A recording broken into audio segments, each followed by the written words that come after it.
नमस्कार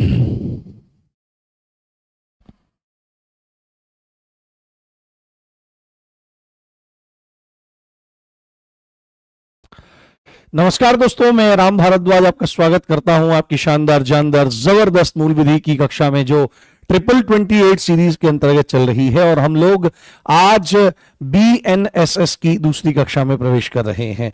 आज हम लोग बहुत ही जरूरी, ये मान करके चलिए कि BNSS के सबसे ज्यादा इंपॉर्टेंट पार्ट को डिस्कस करने वाले हैं, जहां से भर भर के प्रश्न आने की प्रबल संभावनाएं हैं। आपका स्वागत है, आपका वंदन है, आपका अभिनंदन है, और आशा करता हूं आप बहुत जबरदस्त तरीके से अपने आप को तैयार करके आए होंगे और बहुत सारी चीजों का उत्तर देने के लिए तैयार होंगे। आज प्रश्न कुछ इस लेवल के हैं जैसे सन 2017 के UPSI परीक्षा में पूछे गए थे, जो आपकी प्रॉपर समझ को टेस्ट करेंगे और पता लगाएंगे कि आपकी तैयारी एक्चुअल में है कैसी। आप जल्दी से आ जाइए और प्यारी सी स्माइल मुझे भेज दीजिए। अभी थोड़ा सा एक टेक्निकल इशू आ गया था, फाइल जो थी वो थोड़ी सी करप्ट हो गई थी, यही वाली फाइल आपकी, इसमें थोड़ा सा करप्शन हो गया था, एक तरह से करप्ट हो गई थी, उसको सुधार करवा के और फिर मैं आपके समक्ष पेश हुआ हूं।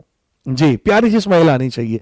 अभी कोई लिख रहा था मेरे आने से जस्ट पहले कि गुरुजी अब आ जाइए, नहीं तो कुछ लोगों की जयमाला हो जाएगी। वो तो मेरे को पता है कि हमारे तो खिलाड़ी हैं, कमेंट सेक्शन में भी फ्लर्टिंग हो जाती है, मैं कैसे भूल सकता हूँ। पता नहीं क्या क्या बात करते रहते हैं लोग भी। ठीक है, कोई इतना वेला कैसे हो सकता है? हाँ हाँ, ठीक है, बहुत बढ़िया बहुत बढ़िया। चलो हम लोग शुरू कर रहे हैं आज का सेशन, बहुत शानदार।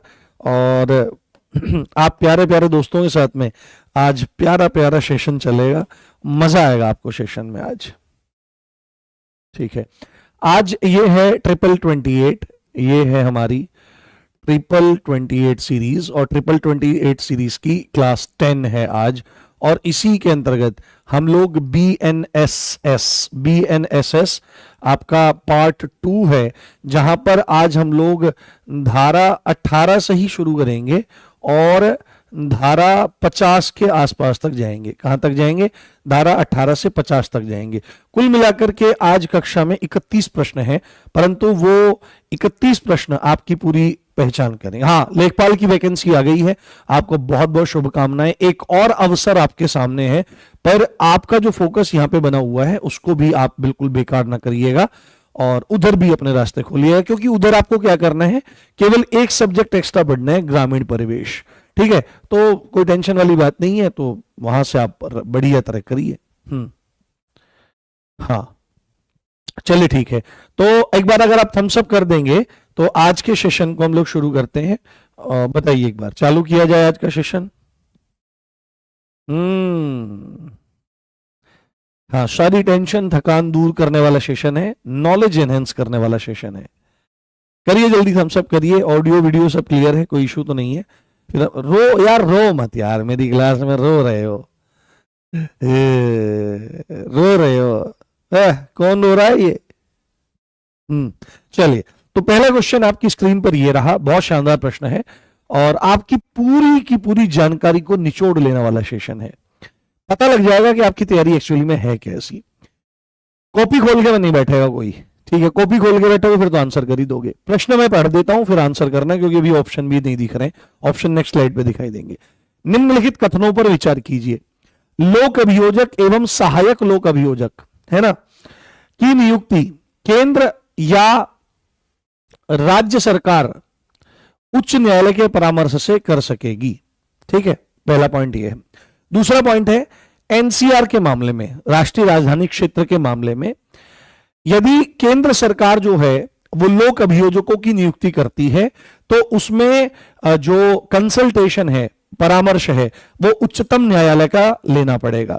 तीसरा है, लोक अभियोजकों की नियुक्ति के लिए सत्र न्यायालय के परामर्श से लोक अभियोजक नियुक्त होने लायक व्यक्तियों का पैनल जिला मजिस्ट्रेट द्वारा तैयार किया जाएगा। इसमें से कौन कौन सा सही है? यहां पर यह अंग्रेजी में लिखा हुआ है, द सेंट्रल और स्टेट गवर्नमेंट में अपॉइंट पब्लिक प्रोसिक्यूटर और assistant public prosecutor in constitution consultation with high court. In the case of NCR, the central government may appoint public prosecutor after consultation with the Supreme Court. For the point number 3, for the appointment of public prosecutors, a panel of persons fit to be appointed as public prosecutors shall be prepared by the district magistrate in consultation with the sessions court. कौन सा सही है? केवल 1 और 2 सही है, केवल 2 सही है, 1 और 3 सही है, और यहां पर आपका क्या आ रहा है?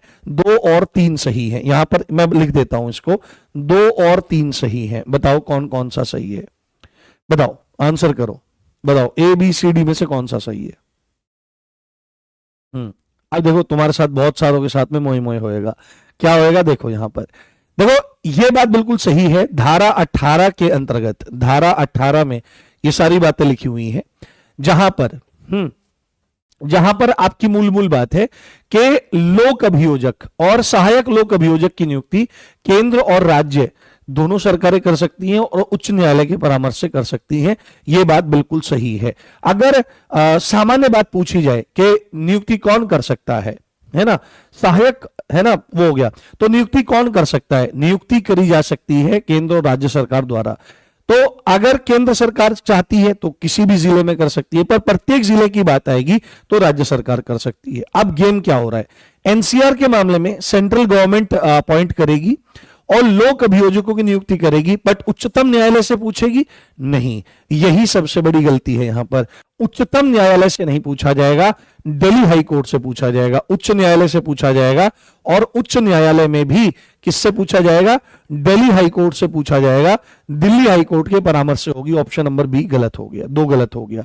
और लोक अभियोजकों की नियुक्ति के लिए डीएम एक पैनल बनाते हैं जिसमें लोक अभियोजक नियुक्त होने लायक व्यक्तियों को रखा जाता है। उसी पैनल से लोक अभियोजकों की नियुक्ति होती है। तो 3 भी सही हो जाएगा। तो यहां पर हमारा ऑप्शन क्या आ जाएगा? यहां पर हमारा 1 और 2, तो ये गलत हो जाएगा ऑप्शन। केवल 2 तो गलत है ही, तो सही के बारे में है। तो 1 और 3 सही है। Option C will be the right answer. क्या है? Option C will be the right answer. कैसा लगा क्वेश्चन? कैसा लगा क्वेश्चन? था कुछ क्वेश्चन ऐसे प्रश्न 2017 में आए थे जो जान खींच लेते हैं पूरी, कि पता होना चाहिए नॉलेज।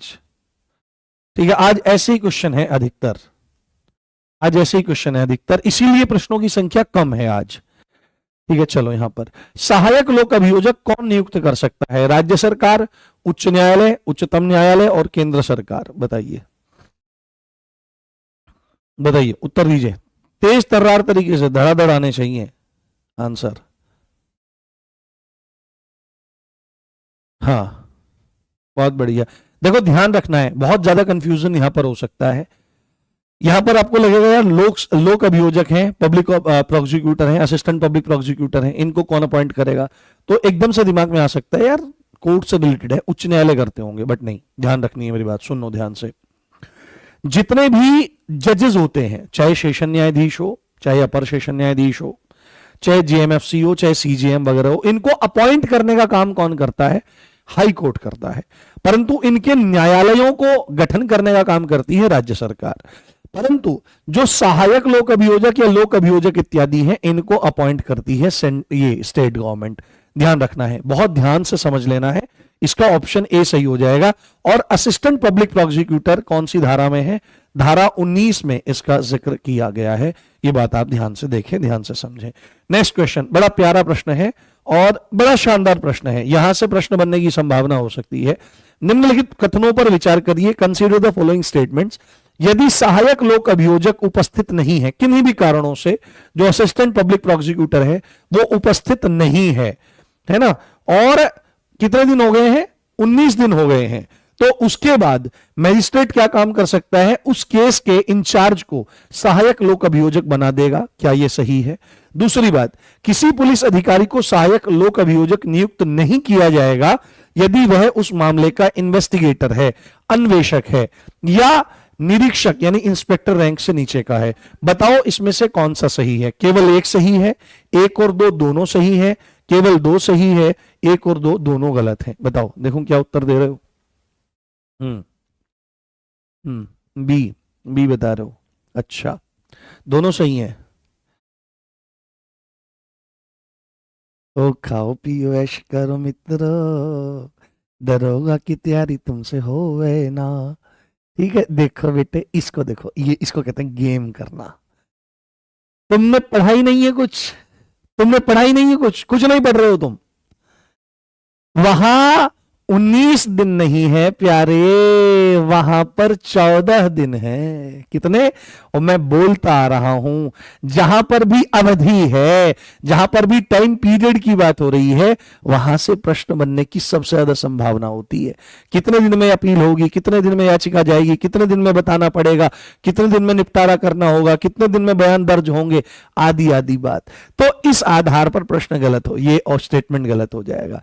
यदि सहायक लोक अभियोजक 14 दिन तक लगातार उपस्थित 14 दिन तक उपस्थित नहीं होता है, तो मजिस्ट्रेट उस मामले के इंचार्ज को क्या कर सकता है? असिस्टेंट पब्लिक प्रोसिक्यूटर बना सकता है। और दूसरी बात, किसी पुलिस अधिकारी को असिस्टेंट पब्लिक प्रोसिक्यूटर नियुक्त नहीं किया जाएगा यदि वह उस मामले का इन्वेस्टिगेटर है, आईओ है, इन्वेस्टिगेटिंग ऑफिसर है, या निरीक्षक रैंक, इंस्पेक्टर रैंक से नीचे का है। तो यहां पर केवल और केवल दो सही है। आज बच के रहना, ये सरकारी ऑप्शन लगाने वालों, इसका ध्यान रखना। ठीक है, हुआ मोए मोए।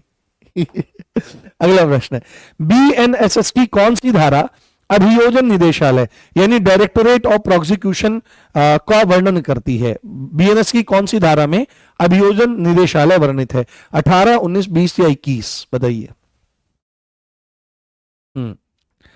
बताइए दोस्तों। हाँ हाँ, चलो। ओफो, ताबड़तोड़। 18 में क्या है? 18 में है लोक अभियोजक। 18 में क्या है प्यारे? 18 में है लोक अभियोजक। 18 में क्या है? लोक अभियोजक। 19 में क्या है? सहायक लोक अभियोजक। सहायक लोक अभियोजक, सहायक लोक अभियोजक। 20 में क्या है? 20 में है अभियोजन निदेशालय। 20 में है अभियोजन निदेशालय। और 21 में मैं नई चीज बता रहा हूं आपको, अभी तक मैंने आपको नहीं बताई है, संभवतः आप बहुत अच्छे स्टूडेंट होंगे तो 21 में आपने चीजों को पढ़ा होगा। तो यहां पर आपको लिखना है न्यायालय। न्यायालय, न्यायालय जिनके द्वारा अपराध विचारणीय है, जिनके द्वारा अपराध विचारणीय है, जिनके द्वारा अपराध विचारणीय है। जरूरी धारा है, अब मैं दो बता रहा हूं, इसको ध्यान रखिए। यानी कि सीधी सीधी बात है कि कौन कौन से न्यायालय अपराधों का विचारण कर सकते हैं, इस संदर्भ में धारा 21 बात करती है।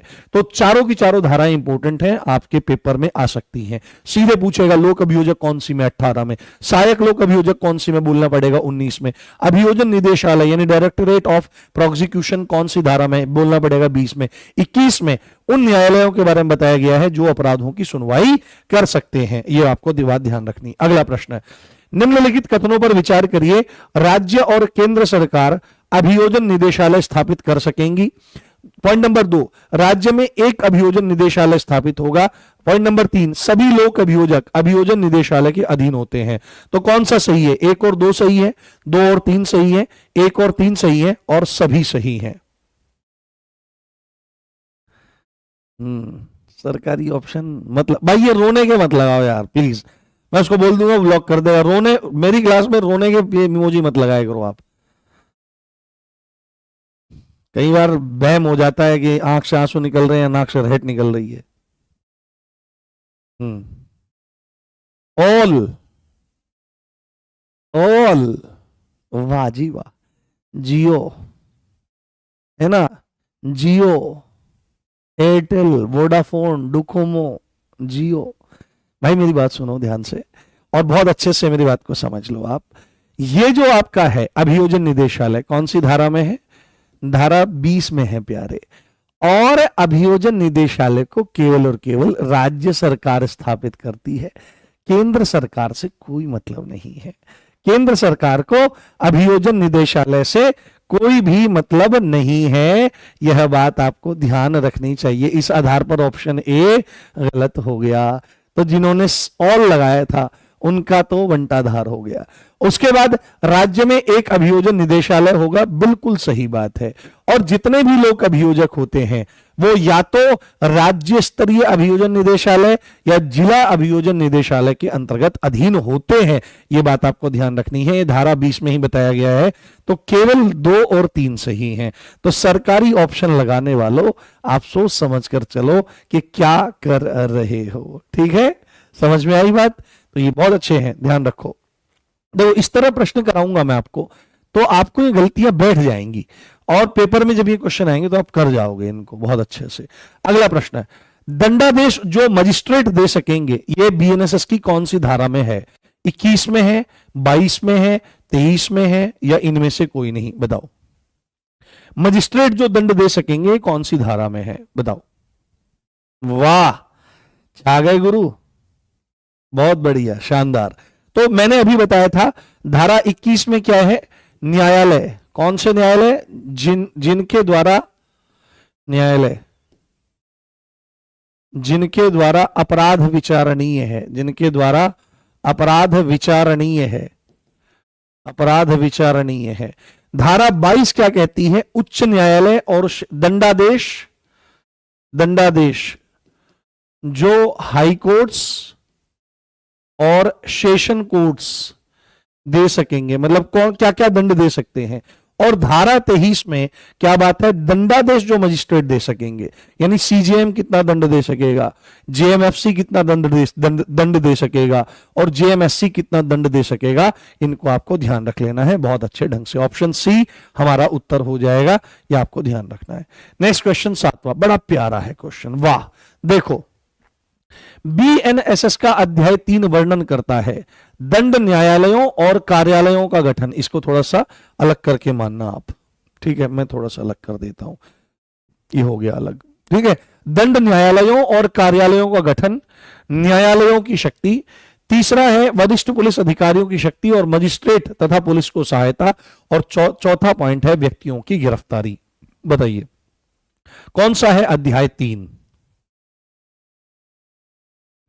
मैं यहां पूछ रहा हूं कौन सा है, कोई लिख रहा है मेरे को ब्याह नहीं करना। मत करो भाई, ब्याह तो होएगा ही नहीं जब नंबर नहीं आएगा। कौन पूछ रहा है आज? ध्यान से देखो मेरे भाई, ध्यान से समझो मेरे भाई। ये जो दंड न्यायालय और कार्यालयों का गठन है ये अध्याय 3 में है। ये किसमें है? ये अध्याय 3, ये अध्याय 2 में है, ठीक है, सॉरी, ये अध्याय 2 में है। कार्यालयों की, न्यायालयों की शक्ति, अब शक्ति के बारे में बात आई है, ये अध्याय 3 में वर्णित है। किसमें? अध्याय 3 में वर्णित है। एक सेकंड दोस्तों,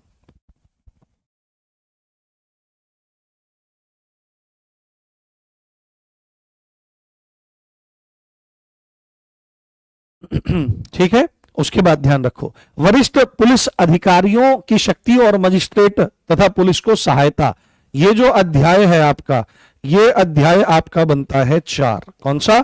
अध्याय 4। और व्यक्तियों की गिरफ्तारी अध्याय 5 में वर्णित है। किसमें? अध्याय 5 में वर्णित है। तो पूछा गया है 3, तो ऑप्शन बी आ जाएगा। तुमने क्या लगा दिया होगा? ये बड़े वाला ऑप्शन लगा दो, ठीक है, ये बड़े वाला ऑप्शन लगा दो, इससे सही हो जाएगा, ठीक है? बहुत गंभीरता से पढ़ो मेरे भाई। नेक्स्ट क्वेश्चन देखो, 8वां प्रश्न है। बहुत बढ़िया। जहां पर अभी हमने देखा कि बीएनएसएस की धारा 21 के अंतर्गत किसी अपराध का विचारण कर सकता है, यानी कि वे न्यायालय जो किसी अपराध का विचारण कर सकते हैं कौन कौन से हैं? हाई कोर्ट है, सत्र या सेशन न्यायालय है, नहीं सेशंस कोर्ट है, या बीएनएस की प्रथम अनुसूची में वर्णित अन्य न्यायालय।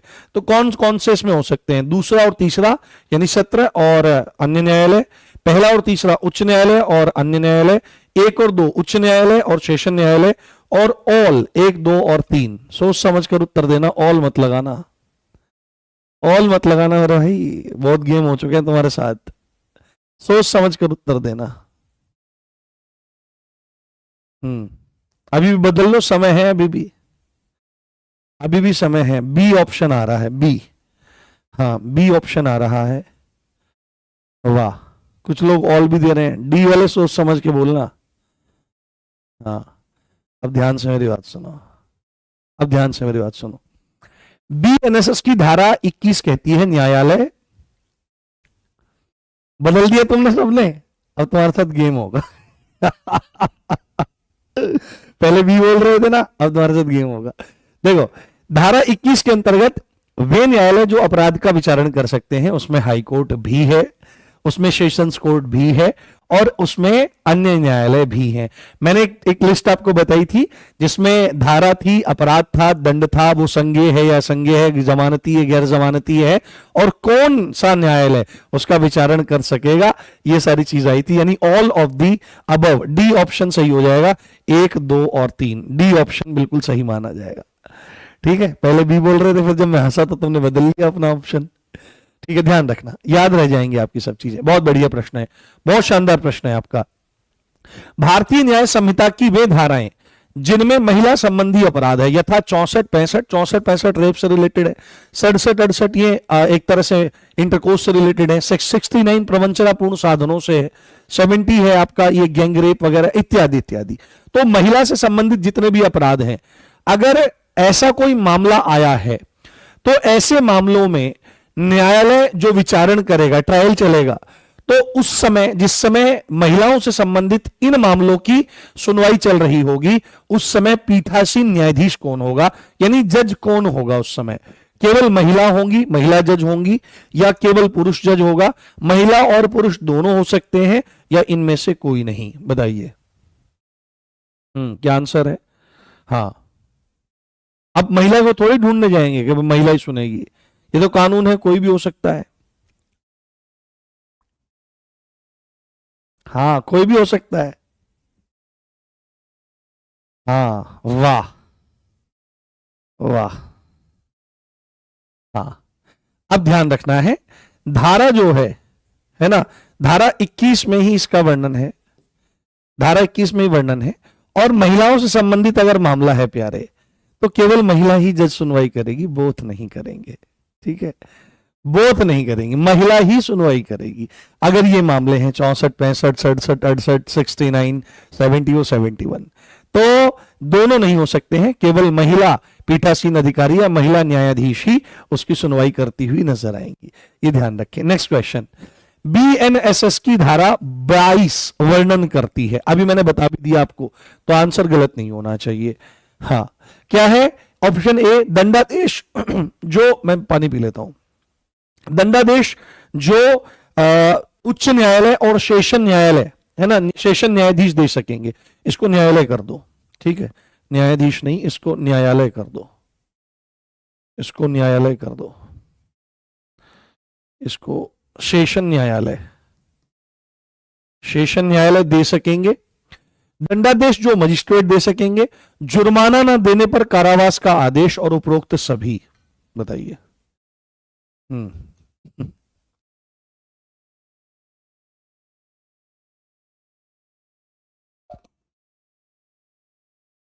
हाँ, तो अभी मैंने आपको बताया कि दंडादेश जो मजिस्ट्रेट दे सकेंगे, ये तो 23 में था, हमारा सेक्शन 23 में था। ये वाला हमारा सेक्शन 24 में है कि अगर कोई जुर्माना देने में व्यतिक्रम करता है, डिफॉल्ट करता है, तो उसको क्या होगा, उसको कारावास दे दिया जाएगा उसके बदले। और सेक्शन 22 जो है वो बात करता है कि कौन कौन से दंडादेश उच्च न्यायालय और सेशन न्यायालय दे सकेंगे, इस बारे में बात करता है। Option A will be right answer. Next question is, निम्नलिखित पर विचार कीजिए, उच्च न्यायालय कोई भी दंडादेश दे सकता है, यह सेक्शन 22 के अंतर्गत ही बात हो रही है प्यारे। उच्च न्यायालय यानी कि हाई कोर्ट में पास एनी सेंटेंस।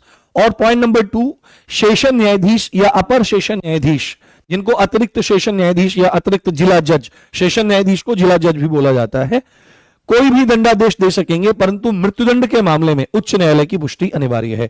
बहुत इंपॉर्टेंट प्रश्न है भाई, आपके संविधान की दृष्टि से भी और आपके बीएनएसएस की दृष्टि से, मूल विधि की दृष्टि से भी। तो इसमें से कौन से सही हैं? केवल एक सही है, केवल 2 सही है, दोनों सही है, या दोनों गलत हैं? हाँ हाँ, ठीक है, बिल्कुल, बहुत बढ़िया। देखो, पॉइंट नंबर 1 जो है कि उच्च न्यायालय कोई भी दंडादेश दे सकता है, कुछ भी, जो भी चाहे वो दंडादेश दे सकता है। फांसी टांगनी हो, आजीवन कारावास, शेष जीवन, 7 साल की, 10 साल की, 15 साल की, कितना भी जुर्माना, कुछ भी लगा सकता है। और सेम शक्तियां किसके पास है? सेशन न्यायाधीश यानी जिला जज के पास है, या अपर जिला जज जो काम के सहयोग करने के लिए अलग से नियुक्त कर दिए जाते हैं, उनके पास भी सेम शक्ति है कि वो कोई भी दंडादेश दे सकते हैं। बट जब मृत्युदंड का आदेश देना होता है, यानी कि जिला न्यायालय जब मृत्युदंड का आदेश देता है, तो वो एकदम से इंप्लीमेंट नहीं हो जाते हैं। उसमें पहले क्या होता है, हाई कोर्ट देखता है उसको कि भाई सही भी है नहीं है, गलत तरीके से तो नहीं कर दिया गया है। हाई कोर्ट की जब पुष्टि मिल जाती है तब उसके बाद वह सेशन न्यायालय मृत्युदंड का आदेश दे सकेगा, यानी उच्च न्यायालय हाई कोर्ट की पुष्टि अनिवार्य है। बोथ आर करेक्ट, यानी कि ऑप्शन सी हमारा सही हो जाएगा। 1 और 2 दोनों सही हैं और धारा 22 के अंतर्गत पॉइंट लिखा गया है। अगला बहुत शानदार प्रश्न है, बहुत शानदार प्रश्न है, मजा आ जाएगा। धारा 23 के अंतर्गत है दंडादेश जो मजिस्ट्रेट दे सकेंगे। मजिस्ट्रेट तो इधर लिखा है मुख्य न्यायिक मजिस्ट्रेट, प्रथम श्रेणी न्यायिक मजिस्ट्रेट, द्वितीय श्रेणी न्यायिक मजिस्ट्रेट। उधर लिखा है अधिकतम 1 साल जेल और 10,000 रुपए फाइन। इधर लिखा है मृत्युदंड या आजीवन कारावास या 7 साल से अधिक जेल, है ना, 7 साल से अधिक, इसको लिख लो, यहां पर पॉइंट लिख लो, 7 साल से अधिक जेल को छोड़कर कोई भी सजा और अधिकतम 3 साल जेल और 50,000 फाइन। बताओ, आंसर करो। हाँ, बहुत शानदार है, जल्दी से बताइए। बहुत बढ़िया, देखो बहुत ध्यान से समझना है, बहुत अच्छी तरीके से देखना है। यह है आपका प्रथम श्रेणी न्यायिक मजिस्ट्रेट यानी judicial magistrate first class, JMFC. यह है जुडिशियल मजिस्ट्रेट सेकंड क्लास। तो आपको एक बात समझनी है, यह है सीजेएम आपका, सीजेएम चीफ जुडिशियल मजिस्ट्रेट। तो चीफ जुडिशियल मजिस्ट्रेट जो होता है, इसके बारे में क्या है, इसके पास क्या क्या शक्तियां हैं कि ये मृत्युदंड का आदेश, आजीवन कारावास और 7 साल से अधिक की जेल जिनमें है, इनको छोड़ करके बाकी कोई भी आदेश दे सकता है, बाकी कोई भी आदेश दे सकता है जो भी इसको ठीक लगता है। यानी कि जो सीजेएम होता है ये डेथ सेंटेंस नहीं दे सकता, ये लाइफ इंप्रिजनमेंट नहीं दे सकता और ये 7 साल से ज्यादा की सजा नहीं दे सकता, ये धारा में लिखा गया है। परंतु अगर इसको थोड़ा घुमाकर कहो तो 7 साल तक की सजा दे सकता है, इतनी बात आप वहां पर लिख लो, ठीक है। और जुर्माना अनलिमिटेड हो सकता है, कितना भी जुर्माना लगा सकता है ये। दूसरी बात, जो first judicial magistrate first class होता है, ये मैक्सिमम 3 साल तक की जेल और मैक्सिमम 50,000 रुपए तक का जुर्माना लगा सकता है। और जो जेएमएससी होता है, ये मैक्सिमम 1 साल की जेल और मैक्सिमम 10,000 रुपए तक का जुर्माना लगा सकता है। तो इस आधार पर आप देखो, एक का क्या हो जाएगा, एक का हो जाएगा भाई साहब बी, है ना, ये आ गया आपका। उसके बाद प्रथम श्रेणी न्यायिक मजिस्ट्रेट का हो जाएगा आपका सी और द्वितीय श्रेणी न्यायिक मजिस्ट्रेट का हो जाएगा ए। बहुत इंपॉर्टेंट है, B C A, option A हमारा सही हो जाएगा। बहुत इंपॉर्टेंट क्वेश्चन है, ऐसे नहीं आएगा तो घुमा फिरा के आ जाएगा, बट आ जाएगा ही सही। कैसे लग रहे हैं क्वेश्चन, अच्छे लग रहे हैं क्वेश्चन, लग रहा है कि, अच्छा दिल पे हाथ रख के बताओ, लग रहे हैं कि क्वेश्चन ऐसे जैसे पेपर में आते हैं या और सुधार करने की जरूरत है? हाँ, सामुदायिक सेवा तो है ही है, वो तो अलग से ही पॉइंट।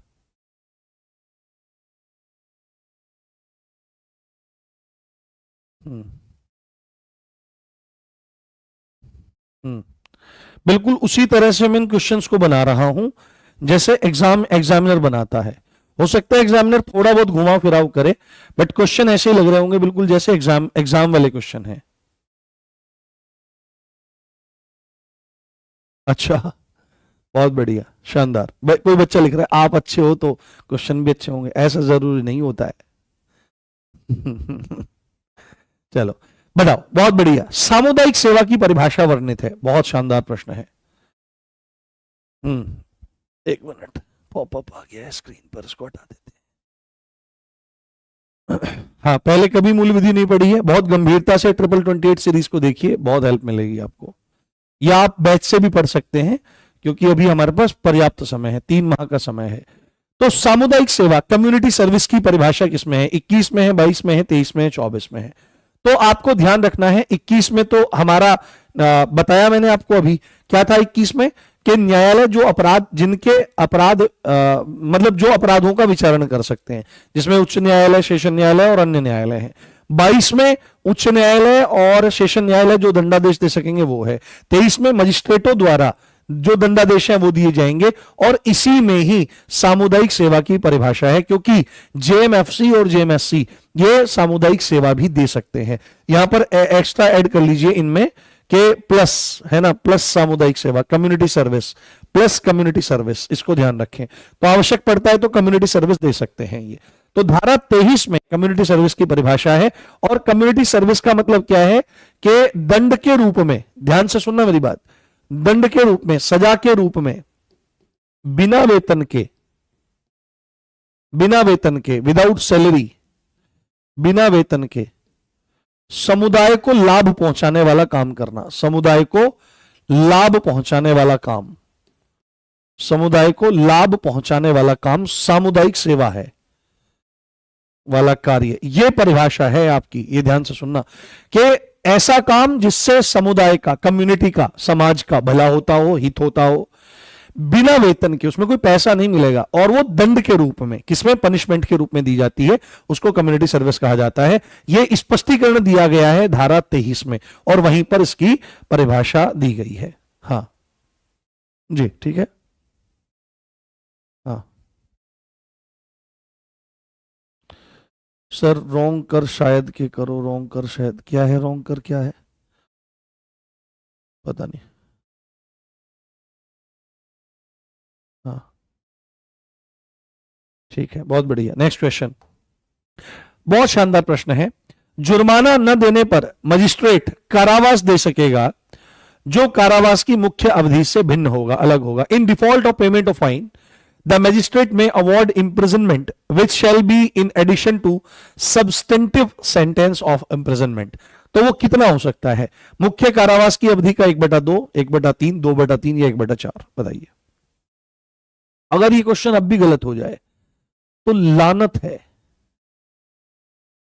अब मैं नहीं बोलूंगा किस पर है। हाँ, किताब के बिना बैठा करो, सही बता रहा हूं मैं, बहुत फायदा होगा आपको। हाँ, तो लानत है अगर किताब के बिना, अगर किताब मतलब आंसर नहीं दे पाए। ये तो आप कॉमन वैसे भी देख सकते हो, धारा 8(3) में है बीएनएस की, कि अगर जुर्माना नहीं देता और दंड, जो अपराध है वो कारावास और जुर्माने दोनों से दंडनीय है, और जुर्माना नहीं देता तो मूल कारावास का 1/4 उसमें ऐड कर दिया जाएगा। और ये कौन सी धारा में है? यहां पर ये सेक्शन 24 में वर्णित है। किसमें? सेक्शन 24 में वर्णित है। अगर ये भी आंसर ना दे पाओ तो क्या फायदा। ठीक है, अगर किसी को 10 साल की सजा प्लस जुर्माना होता है और वह जुर्माना नहीं देता, तो जुर्माने की बजाय उसको जितना दंड होगा उसको मूल कारावास में जोड़कर बताओ कितनी टोटल सजा होगी, बताना। दोबारा रिपीट नहीं करूंगा, देखूंगा कितना ध्यान है तुम्हारा। टोटल कितनी सजा होगी?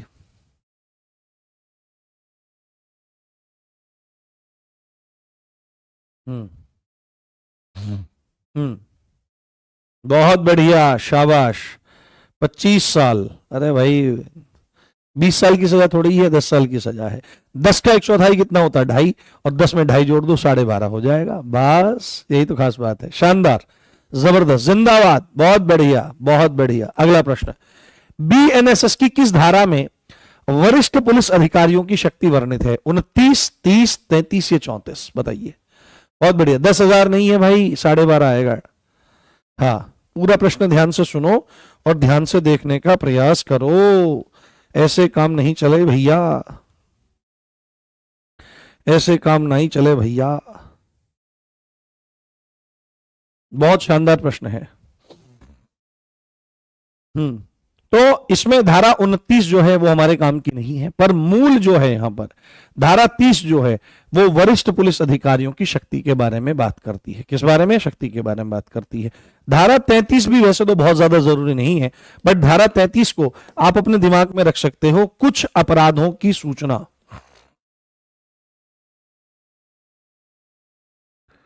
कुछ अपराधों की सूचना जनता द्वारा दिया जाना, जनता द्वारा दिया जाना, कुछ अपराधों की सूचना जनता द्वारा दिया जाना, कुछ अपराधों की सूचना जनता द्वारा दिया जाना, यह है। और यह बहुत इंपॉर्टेंट धारा है, सेक्शन 30, वरिष्ठ पुलिस अधिकारियों की शक्ति, बहुत इंपॉर्टेंट है। इसी से रिलेटेड क्वेश्चन है, वरिष्ठ पुलिस अधिकारी पुलिस थाने के भार साधक अधिकारी की तरह समस्त शक्ति का उपयोग कहां कर सकेंगे? संपूर्ण जिले में, संपूर्ण उपखंड में, उपखंड कहते हैं सब डिवीजन को, उस स्थानीय क्षेत्र में जहां वे अपॉइंटेड है, नियुक्त हैं, या संपूर्ण राज्य में? वरिष्ठ पुलिस अधिकारियों की बात हो रही है, सोच समझ करके उत्तर दीजिएगा। क्लास में सब घमंडी है, हाँ सही बात है, सबसे बड़ा तो मैं हूं, बच के रहना, घमंड फेंक के मारेंगे। हाँ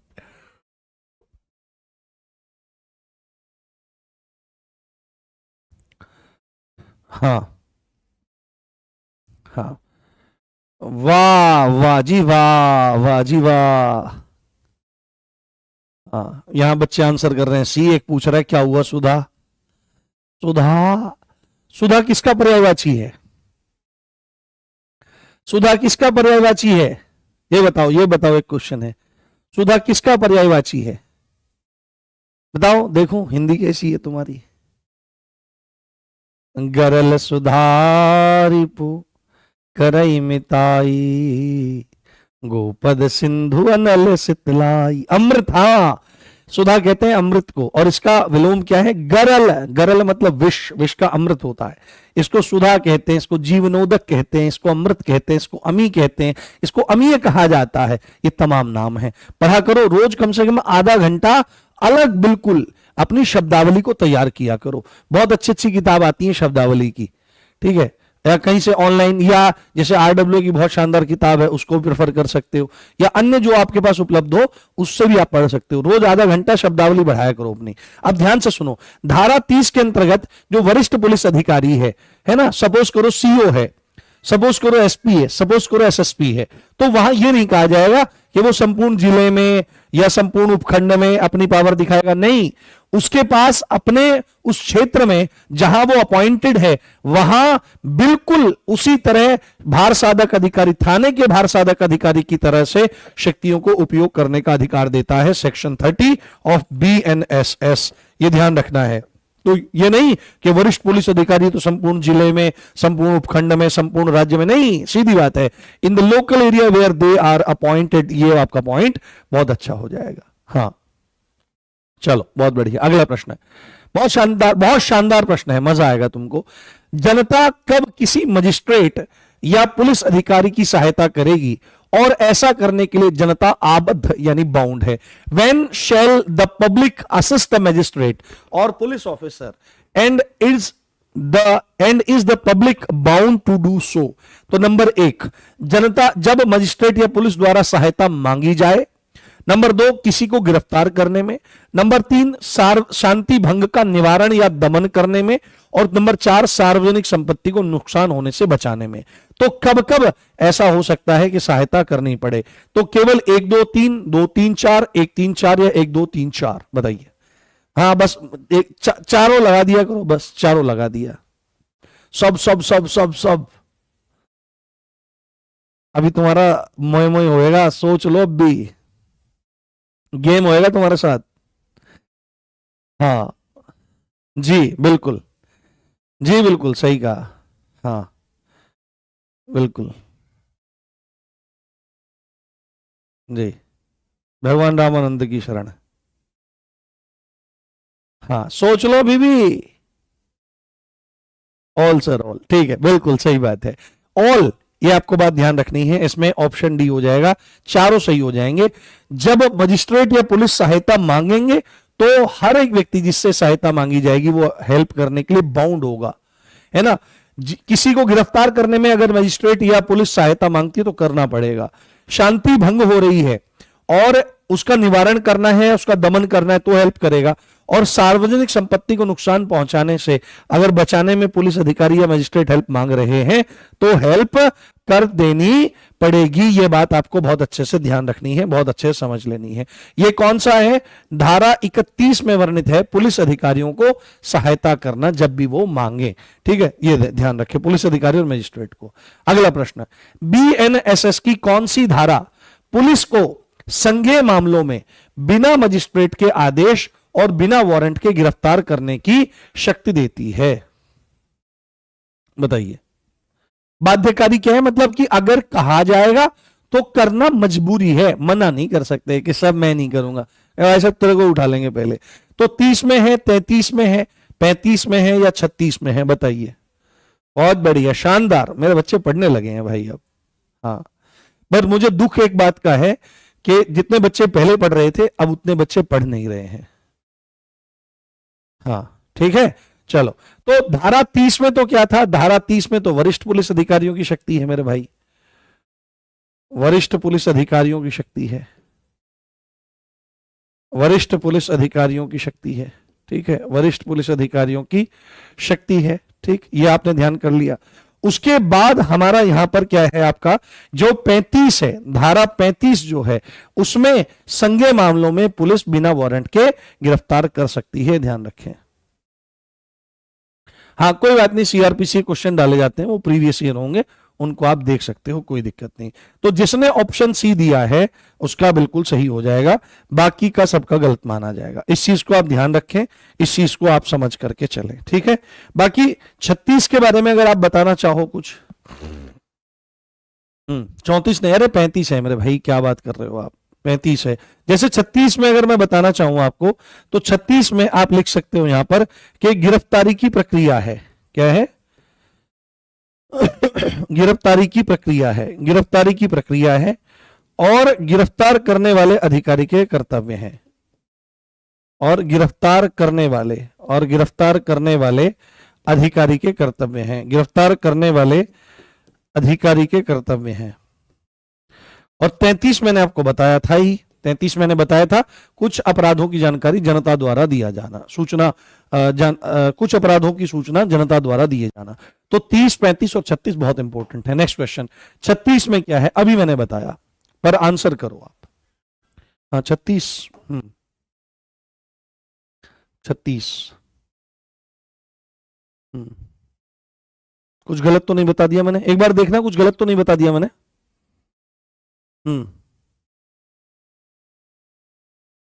आंसर करना एक बार। 36 में वर्णन करती। चलो ठीक है, ठीक है, ठीक है, बताओ। अभी अभी मैंने बताया बीएनएस की धारा 36 वर्णन करती है बिना वारंट पुलिस गिरफ्तारी, ये तो 35 में आ जाता है भाई, ये तो 35 में आ जाता है। 36 में भी क्या बताया? गिरफ्तारी की प्रक्रिया और गिरफ्तार करने वाले अधिकारी के कर्तव्य, ये आपके इसमें आ जाएंगे। ऑप्शन बी हमारा यहां पर सही हो जाएगा, इनको ध्यान रखें। हाँ, पुलिस अधिकारी के कर्तव्य हैं कि पुलिस अधिकारी को क्या कार्य करना पड़ेगा जब वह अरेस्ट करने जा रहा है, और नाम और निवास आदि न बताने पर अगर गलत बताता है तो धारा 39 में पुलिस अधिकारी द्वारा गिरफ्तार कर लिया जाएगा। कब? जब असंज्ञेय मामला, असंज्ञेय अपराध करता है, किसके सामने? पुलिस अधिकारी के सामने। और बहुत ज्यादा इंपॉर्टेंट है, प्राइवेट व्यक्ति या निजी व्यक्ति द्वारा क्या करना? गिरफ्तार करना। सेक्शन 40 में इसका वर्णन है। चारों के चारों सेक्शन जो आपके सामने लिखे हुए हैं, पेपर में दिख जाने वाले हैं, इस बात का ध्यान रखना, ठीक है, दिख जाने वाले हैं। नेक्स्ट क्वेश्चन हमारा, आंसर करो। पुलिस अधिकारी द्वारा ऐसे संज्ञेय अपराध जिनमें सजा यानी दंड 7 वर्ष से कम है या 7 वर्ष तक की है, पुलिस अधिकारी किन परिस्थितियों में बिना वारंट गिरफ्तारी कर सकेगा? In cognizable offences where the punishment is less than 7 years और up to 7 years, under what circumstances can a police officer arrest without a warrant? तो ऑप्शन ए, जब पुलिस अधिकारी के पास ऐसा परिवाद, सूचना, संदेह या विश्वास है कि भाई ऐसा ऐसा अपराध हुआ है या होने वाला है। अपराध के अन्वेषण के लिए कर सकता है ऐसा, अपराध को होने से रोकने के लिए ऐसा कर सकता है, या उपरोक्त सभी। बस तुमको डी दिखना चाहिए, उपरोक्त सभी, और तुम आंसर कर दोगे, तुम आंसर कर दोगे। इसका आंसर जो हो जाएगा वो ऑप्शन डी नहीं होगा, वो होगा अपराध के अन्वेषण के लिए। किस किस का हुआ? मोए मोए करो गेम तुमको दिखता है ना, मतलब डी दिखा और डी लगा दिया। हाँ हाँ, डी दिखा, डी लगा दिया। हाँ, इसका आंसर क्या हो जाएगा? बी हो जाएगा। ऐसे होते हैं गेम। हाँ, बहुत बढ़िया, शानदार। थोड़ा सा सोच समझ के कर लिया करो काम। इसका आंसर बी नहीं होगा, इसका आंसर डी है। उपरोक्त सभी है। तुम आंसर चेंज कर दिया, तुम कुछ नहीं पढ़ रहे हो, तुम्हारा तुम्हारा कोई कॉन्फिडेंस नहीं है। इसका ऑप्शन डी ही है भाई, इसका डी ही है ऑप्शन। ठीक है, तो पुलिस अधिकारी गिरफ्तार कर सकता है, इसका डी ही है। तो कोई कॉन्फिडेंस नहीं है, मैंने भी बता दिया, हाँ हाँ हाँ हाँ भी है, भी है, भी है। क्या कर रहे हो तुम? दरोगा बनोगे, बन तो जाओगे, निश्चित बन जाओगे, आप बहुत अच्छे बच्चे हो, आप पढ़ते हो, इतनी कोई बड़ी बात नहीं है। पर कर क्या रहे हो? मैं डी बता दिया, मैंने बी बता दिया, हाँ बी है। अब मैं डी बता रहा हूँ, हाँ डी है। अब मैं फिर से कह दूं कि यार बी है, तो क्या बताओगे? इसका डी ही है। ठीक है, तो ध्यान रखना है, ये क्या है? पुलिस अधिकारी द्वारा ये, और आपका 35 में ही ये है। कौन सी धारा है? धारा 35 के अंतर्गत ही ये बात आपकी है। चलो नेक्स्ट क्वेश्चन। किसी पुलिस अधिकारी द्वारा गिरफ्तारी करते समय उसके क्या क्या कर्तव्य हैं? उसके क्या क्या कर्तव्य हैं? सेक्शन 36 है, अभी बताया था मैंने। तो गिरफ्तारी का ज्ञापन तैयार कर उस पर साक्षी, साक्षी मतलब वो साक्षी किसी लड़की के बारे में बात नहीं हो रही है, साक्षी मतलब विटनेस के बारे में बात हो रही है, गवाह के सिग्नेचर कराएगा और साथ में गिरफ्तार व्यक्ति के भी सिग्नेचर कराएगा, गिरफ्तार व्यक्ति के भी सिग्नेचर कराएगा। दूसरी बात है, गिरफ्तारी की सूचना किसी रिश्तेदार को देगा, भाई तेरे को उठा के ले जा रहे हैं हम, इसको ध्यान आ जाना मिलने इससे। और गिरफ्तारी के समय नाम और स्पष्ट पहचान आवश्यक नहीं है। तो कौन सा इसमें सही है? 1 और 3 सही है, केवल 2 और 3 सही है, केवल 1 और 2 सही है, और उपरोक्त सभी सही है। हम्म हम्म फिर गेम होएगा तुम्हारे साथ। हाँ हाँ, ध्यान से अब मेरी बात सुनो। गिरफ्तारी का ज्ञापन तैयार करेगा, उस पर विटनेस के और गिरफ्तार व्यक्ति के साइन करेगा, दैट इज करेक्ट। गिरफ्तारी की सूचना किस रिश्तेदार को देगा, दैट इज करेक्ट। पर गिरफ्तारी के समय नाम और स्पष्ट पहचान आवश्यक नहीं, ये बिल्कुल गलत है। आवश्यक नहीं, नहीं आवश्यक है। स्पष्ट नाम हो, यहां पर नेम प्लेट हो, और स्पष्ट पहचान हो कि मैं इंस्पेक्टर रैंक का अधिकारी हूं, मैं सब इंस्पेक्टर रैंक का भी अधिकारी हूं, ये चीज जानकारी होनी जरूरी है। तो केवल 1 और 2 सही है, ऑप्शन सी हमारा यहां पर सही माना जाएगा, ये बात आप ध्यान रखें। और ये धारा कौन सी है? ये धारा 36 के अंतर्गत है, गिरफ्तारी की प्रक्रिया और गिरफ्तारी करने वाले पुलिस अधिकारी के कर्तव्य। तो स्पष्ट नाम और पहचान धारण करना आवश्यक है, यह बात आप अपने दिमाग में बहुत अच्छे से रखें। Next question. किसी गिरफ्तार व्यक्ति को बीएनएसएस की कौन सी धारा पूछताछ के दौरान अपने पसंद के वकील से मिलने का अधिकार देती है? 36, 38, 39 और 41 बताइए। हाँ, थर्ड वाला पढ़े नहीं? क्यों नहीं पढ़े भाई? आज मेरा बर्थडे है, किसी का बर्थडे, बहुत बहुत शुभकामनाएं मेरे भाई को। हाँ, happy birthday to you, happy birthday to you, आने वाले दरोगा जी, हैप्पी बर्थडे। ठीक है, खुश हो गए? लगाना है इसको। ठीक है, बताओ उसका आंसर करो, बहुत बढ़िया, शानदार। तो अभी हमने देखा 36 तो क्या है? गिरफ्तारी की प्रक्रिया है, गिरफ्तारी की प्रक्रिया, अधिकारी के कर्तव्य। ठीक है, पुलिस अधिकारी के, पीओ के ये पीओ के वो नहीं है, पाक ऑक्यूपाइड कश्मीर नहीं है, पुलिस ऑफिसर के कर्तव्य हैं। ठीक है, ध्यान रखें। सेक्शन 38 ऐसा करने देता है कि अगर किसी को गिरफ्तार किया गया है तो क्या है? पूछताछ के दौरान वह अपने पसंद के वकील से मिल सकता है, सलाह ले सकता है, यह बात आप ध्यान रखें। सेक्शन 39 क्या है? नाम और पता न बताने पर गिरफ्तारी, नाम और पता न बताने पर, नाम और पता न बताने पर गिरफ्तारी, ये है गिरफ्तारी। और सेक्शन 41 क्या है? मजिस्ट्रेट साहब द्वारा, मजिस्ट्रेट द्वारा गिरफ्तारी, मजिस्ट्रेट द्वारा गिरफ्तारी है, मजिस्ट्रेट द्वारा गिरफ्तारी है, ध्यान रखें आप। अगला क्वेश्चन। बीएनएसएस की धारा 39 में यदि कोई पुलिस अधिकारी की मौजूदगी में असंज्ञेय अपराध करता है तो किस कारण से उसे गिरफ्तार किया जा सकता है?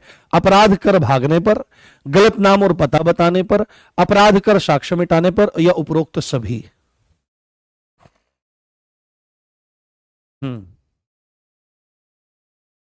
बताओ दोस्तों, आंसर करो।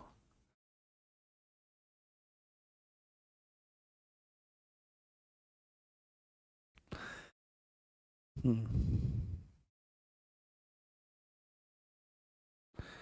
कुछ सुना दीजिए सर, अभी सुनाऊंगा मैं।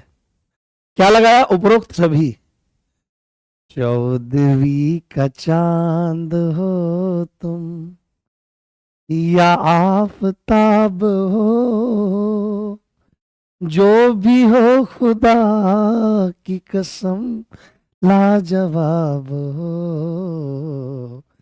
14वीं का चांद या आफताब हो। ये ये ध्यान रखना है क्या? बीएनएसएस की धारा जो 39 है, उसमें यदि कोई पुलिस अधिकारी की मौजूदगी में नॉन कॉग्निजिबल ऑफेंस करता है, और जब पुलिस अधिकारी पूछता है रे तैयार नाम क्या है रे तेरा, वो कहता जी नाम है उसका शामू, बता रहा है बिरजू। कहां रहता है? तो मैं तो वहां रहता हूं, गलत बता रहा, गलत नाम और पता बताता है। तो उस सही नाम और पते को बताने के लिए तत्काल उसको बिना वारंट के एकदम से गिरफ्तार किया जा सकता है। ये सेक्शन 39 बोलता है। क्या बोलता है? सेक्शन 39 बोलता है। नेक्स्ट क्वेश्चन इज, यदि कोई निजी या प्राइवेट व्यक्ति, धारा 40, कौन सी? धारा 40। यदि कोई प्राइवेट व्यक्ति द्वारा गिरफ्तारी है धारा 40 में। हाँ, तो यदि कोई निजी या प्राइवेट व्यक्ति किसी व्यक्ति को गिरफ्तार करता है, तो कितने समय के भीतर गिरफ्तार व्यक्ति को पुलिस को सौंपना पड़ेगा? 2 घंटे में, 4 घंटे में, 6 घंटे में, या 8 घंटे में? हम्म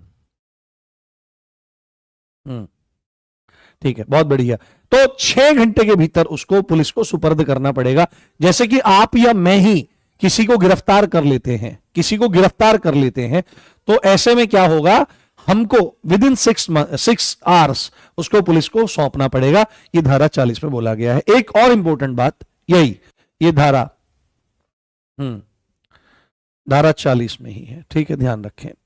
बीएनएसएस की धारा 40 के तहत प्राइवेट व्यक्ति किसे गिरफ्तार कर सकेगा? केवल आपका ऐसा अपराधी जो संज्ञेय और अजमानती अपराध करे, या इनामी अपराधी को? बताओ, उत्तर सोच समझ कर देना।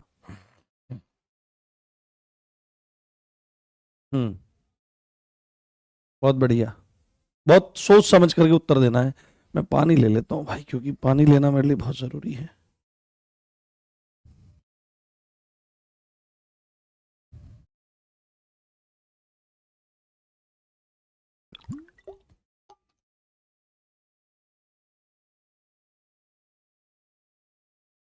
हाँ, बताओ कौन सा सही है?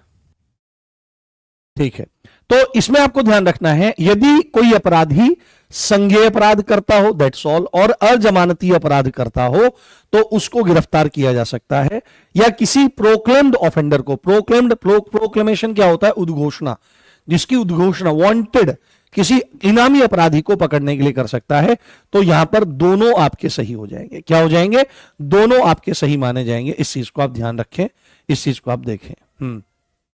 चलो नेक्स्ट क्वेश्चन, बीएनएसएस की कौन सी धारा में कोई मजिस्ट्रेट स्वयं किसी को गिरफ्तार कर सकेगा? 41, 42, 47 या 43? बताइए।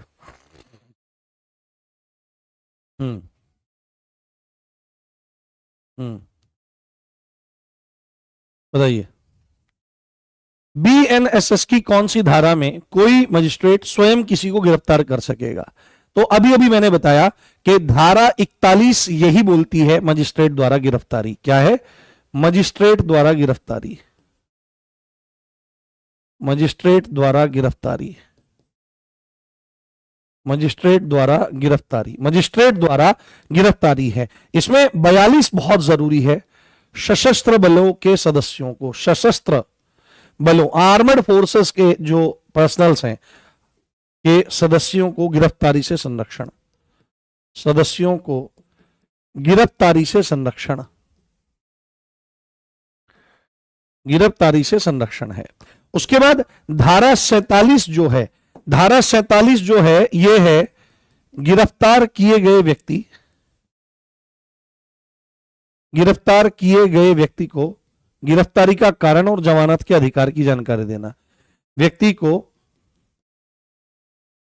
गिरफ्तारी का कारण और जमानत का अधिकार, जमानत के अधिकार की सूचना देना। और जो हमारा यहां पर 43 है, 43 है गिरफ्तारी कैसे होगी उसका तरीका है। गिरफ्तारी कैसे होगी, किस तरीके से की जाएगी, कैसे होगी, ये इसका तरीका वहां पर आपका दिया हुआ है। सारे सेक्शन आपके जरूरी है। 41 में मजिस्ट्रेट द्वारा गिरफ्तारी है, 42 में सशस्त्र बलों के सदस्यों को गिरफ्तारी से संरक्षण है, 47 में गिरफ्तार किए गए व्यक्ति को गिरफ्तारी के कारण बताने जरूरी है और उसका जमानत का अधिकार बनता है तो वो बताना जरूरी है। और सेक्शन 43 गिरफ्तारी कैसे होगी ये तरीका उसको बताना जरूरी है। ठीक है, चलो नेक्स्ट क्वेश्चन। सशस्त्र बलों के सदस्यों को गिरफ्तारी से संरक्षण से संबंधित बीएनएसएस की कौन सी धारा है? गलत मत करना, अब तो गलत मत करना कम से कम। हाँ, राजस्थान से कौन ले रहा है भाई क्लास? अभी मैंने बताया आपको।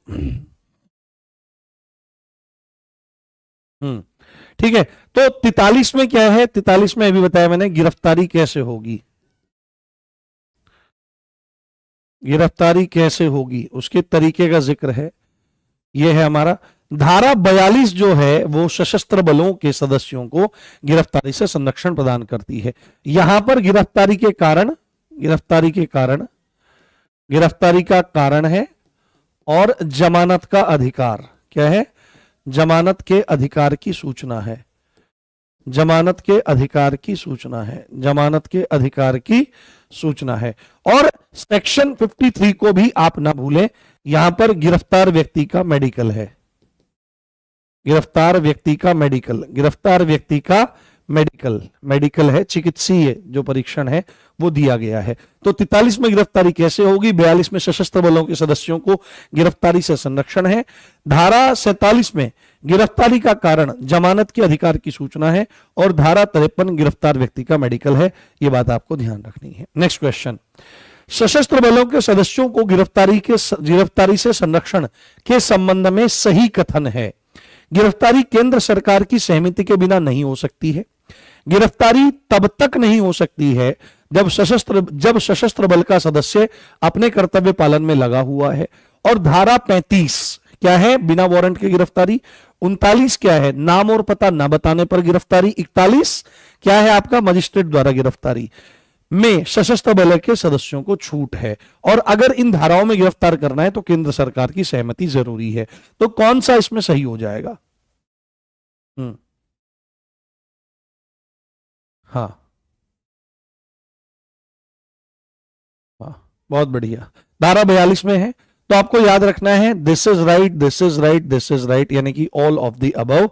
और धारा कौन सी है? धारा है 42। धारा कौन सी है? धारा है 42।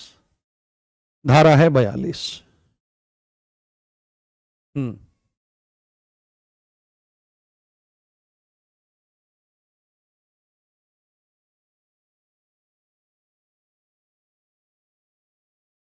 हम्म पर 150 से आगे 100 तक या 120 तक के आसपास रहेगा, तो आप उसको देख के आना। Next question. बीएनएसएस की धारा 43 संबंधित है।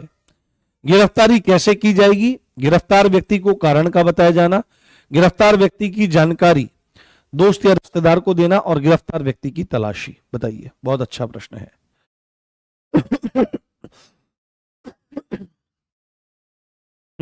अब जाकर के मेरी कुछ खांसी ठीक हुई है।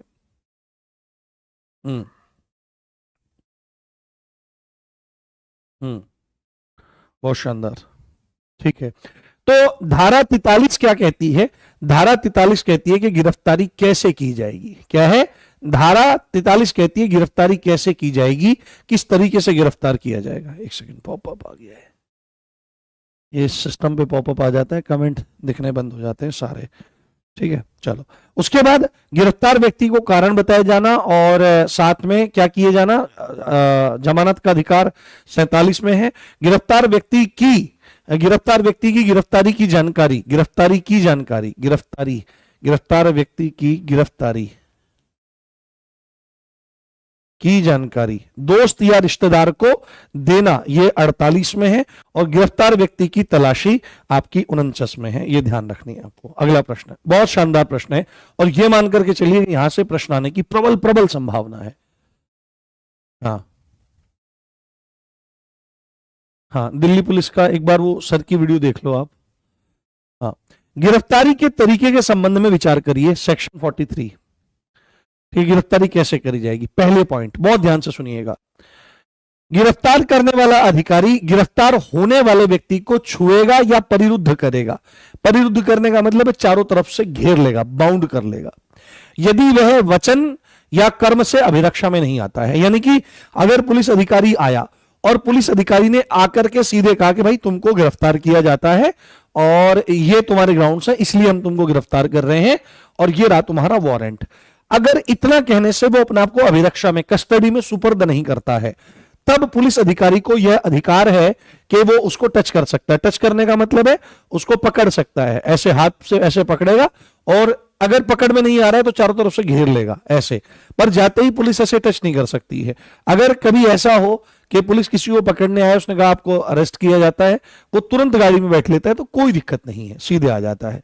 अगर सब चीज बताई जाती है, अच्छा ये है ये है ये है, तो ओके डन, ठीक है। उसके बाद यदि गिरफ्तारी से बचने का बलात् प्रयास करता है, अब गिरफ्तारी से बचने, अब पहली तो बात है कि वचन और कर्म से अभिरक्षा में नहीं आ रहा है, बोलने से बताने से नहीं आ रहा है, तो छुआ जाएगा, परिरुद्ध कर लिया जाएगा। बट अगर क्या कर रहा है कि पुलिस अगर हाथ से पकड़ने की कोशिश कर रही है तो ऐसे झटके मार रहा है, झटके मार रहा है, भागने की कोशिश कर रहा है, धक्के दे रहा है, तो उस टाइम पे पुलिस हर साधन का प्रयोग कर सकती है। हर साधन का प्रयोग करने का मतलब क्या है कि दो आदमी हाथ पकड़ेंगे, दो आदमी पैर पकड़ेंगे, उठा करके गाड़ी में ठोक देंगे, या गर्दन पकड़ेंगे, ऐसे पकड़ेंगे और तुरंत ठोक देंगे अंदर गाड़ी में एकदम, ऐसे कुछ भी, लाठी डंडा जो भी इस्तेमाल करना चाहे इस्तेमाल कर सकते हैं। तीसरा पॉइंट है, यदि यही मामला महिला के संदर्भ में हो कि वचन या कर्म के द्वारा कोई महिला अभिरक्षा में नहीं आती, मतलब कहा जा रहा है कि तुमको अरेस्ट किया जाता है और नहीं वो आ रही है, तो अब ऐसे में पुलिस अधिकारी द्वारा उसे नहीं छुआ जाएगा, महिला को छुआ नहीं जाएगा, परिरुद्ध किया जा सकता है पर छुआ नहीं जाएगा, टच नहीं करेगा पुरुष अधिकारी, केवल महिला अधिकारी ऐसा कर सकती है। महिला अधिकारी होगी वही टच कर सकती है। साथ में किसी भी महिला को सूर्यास्त के बाद और सूर्योदय के पहले, यानी कि रात में अरेस्ट नहीं किया जाता। यदि अरेस्ट करना है तो जुडिशियल मजिस्ट्रेट फर्स्ट क्लास, प्रथम श्रेणी न्यायिक मजिस्ट्रेट की परमिशन जरूरी है, यह पॉइंट है। और चौथा पॉइंट है, यदि गिरफ्तार व्यक्ति पर मृत्युदंड या आजीवन कारावास से संबंधित मामला नहीं है, यानी कि जिस व्यक्ति को गिरफ्तार करने गए हैं उसने कोई ऐसा अपराध नहीं किया है जिसमें मृत्युदंड मिलना है या आजीवन कारावास मिलना है, ऐसे में आप उसकी मृत्यु कारित नहीं कर सकते। यानी कि अगर भागने की कोशिश करता है मृत्युदंड से संबंधित मामलों में या आजीवन कारावास से संबंधित मामलों में, तो पुलिस वहां पर उसको death penalty on the spot दे सकती है। ठीक है, ऑन द स्पॉट दे सकती है। देखो इन्हीं चीजों का फायदा उठा करके और पुलिस बहुत जघन्य मामलों में क्या करती है, एनकाउंटर कर देती है। जैसे आपने देखा होगा, क्या जैसे आपने क्या देखा होगा, एक मामला हुआ था आंध्र प्रदेश में, इसको सुनेंगे अभी। आंध्र प्रदेश में एक मामला हुआ था, एक केस हुआ था। क्या केस हुआ था वो प्यारे, एक वेटरनरी डॉक्टर थी, तो उस वेटरनरी डॉक्टर को 4-5 लोगों ने उठाया और उठाने के बाद उसका गैंगरेप किया, गैंगरेप करने के बाद उसको जला दिया और एक पुल के नीचे फेंक दिया। तो उससे इतना भयंकर आक्रोश पूरे देश में फैला, बहुत भयंकर। तो एक अधिकारी, आईपीएस अधिकारी हैं जो एनकाउंटर स्पेशलिस्ट माने जाते हैं।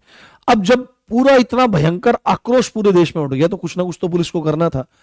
तो अब आपको पता है कि यदि कोई व्यक्ति क्या करता है, यदि कोई व्यक्ति रेप करता है, गैंग रेप करता है, तो आजीवन कारावास तो उसमें नॉर्मल ही है।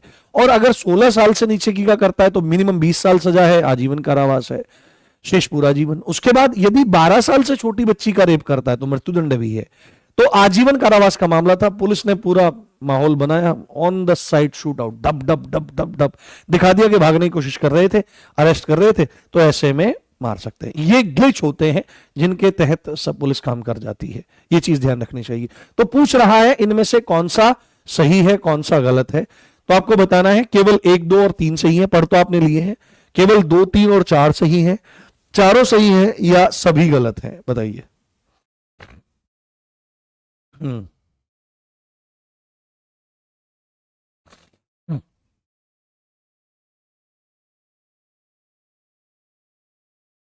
हाँ, अभी एक क्वेश्चन और भी है। हाँ, ये बहुत डिटेल से क्वेश्चन बनाने पड़े इसलिए बहुत समय लगा। अगली क्लास में 50 का राउंड क्वेश्चन रखेंगे।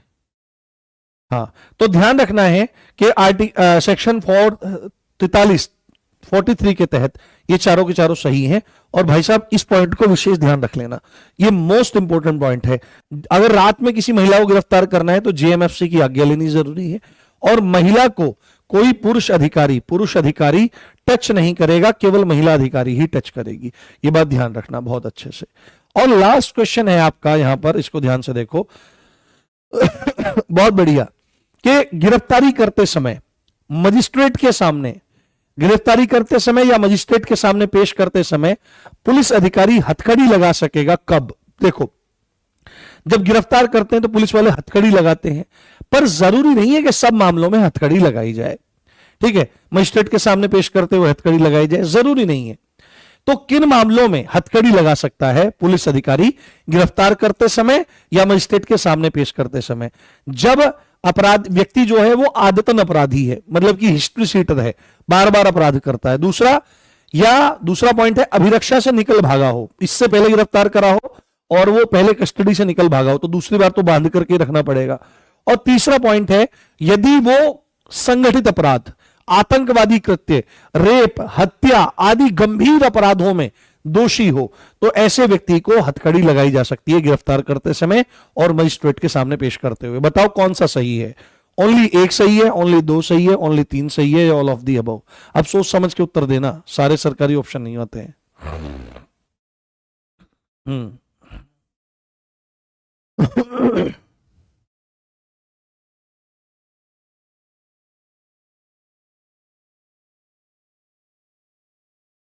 हम्म, बहुत बढ़िया, all of the above right. तो व्यक्ति यदि आदतन अपराधी है, आभ्यासिक अपराधी है, बार बार अपराध करता है, कस्टडी से निकल भागा है, या बहुत गंभीर अपराध, संगठित अपराध, रेप, एसिड अटैक, हत्या आदि मामलों में नामजद है, तो ऐसे व्यक्ति को पुलिस गिरफ्तार करते समय या मजिस्ट्रेट के सामने पेश करते समय क्या कर सकती है? हथकड़ी लगा सकती है। बाकी इनसे अलग अगर छोटे मोटे मामले हैं तो हथकड़ी लगाने की कोई जरूरत नहीं है, पुलिस ऐसे ही पेश कर सकती है। हाँ, तो आज का सेशन हमारा पूरा हुआ। हाँ, अब बताइए, अब अगर आपको कुछ पूछना है तो पूछ सकते हैं। हाँ हाँ, कोर्ट कोर्ट नहीं होता है, वो कोर्ट होता है भाई, कोर्ट जाते समय, मतलब कोर्ट जा रहा है भाई, उस समय हथकड़ी, कोर्ट हथकड़ी क्यों लगा? कोर्ट जा रहा है, ऐसा थोड़ी होता है। हाँ, अगर आपको कुछ पूछना है तो पूछ सकते हैं। हाँ, भोजन हो गया आप सबका? भोजन कर लिया आप सबने? हम्म। हम्म, खूब चकाचक भोजन किया करो, प्रसन्न रहा करो। अभी भी ऐसा नहीं है कि बहुत कम समय है, अभी भी बहुत अच्छा समय है। अगर भटक गए तो अभी भी हाँ कर सकते हो। नहीं, मेरा अभ्यास है भोजन बोलने का, मैं खाना बोलने का अभ्यास नहीं है, हालांकि बोल सकते हैं खाना खा लिया, ठीक है। और जैसे बहुत ही ज्यादा आध्यात्मिक होता है तो वहां पर भोजन करना और ये नहीं होता, प्रसाद पा लिया ऐसे बोला जाता है। पर वो ऐसा जरूरी नहीं है कि आप भी बोलें उसे, वो शब्दावली आपके लिए नहीं है, हर जगह की अपनी अपनी शब्दावली होती है। हम्म। आरडब्ल्यू के टीचर सुनते नहीं, अरे भाई क्या बात कर रहे हो, बोलो क्या बोलना है आपको। चलो, अब कैसी आपको क्लास लग रही है इसके बारे में आप कमेंट सेक्शन में जरूर अपनी राय रखें। कुछ सुझाव है तो सुझाव भी रखें कि आपको और क्या चीजें चाहिए मुझसे मूल विधि के लिए। और अब इन क्लासेस को ज्यादा से ज्यादा शेयर करें, जिससे अधिक से अधिक बच्चों का भला हो, क्योंकि न जाने कौन बच्चा है, किसको कहाँ जरूरत है और किसको कहाँ हेल्प मिल जाए। हाँ। हम्म। हम्म,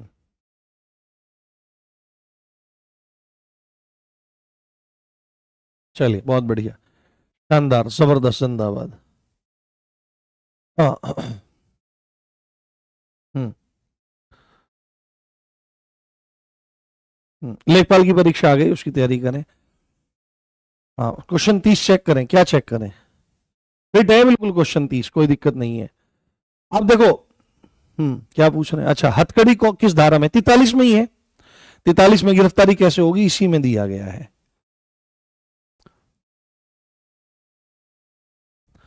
चलिए ठीक है, मिलते हैं अब अगली कक्षा में परसों, और धारा 50 से आगे करेंगे और प्रयास करेंगे 100-125 तक चले जाएं हम लोग।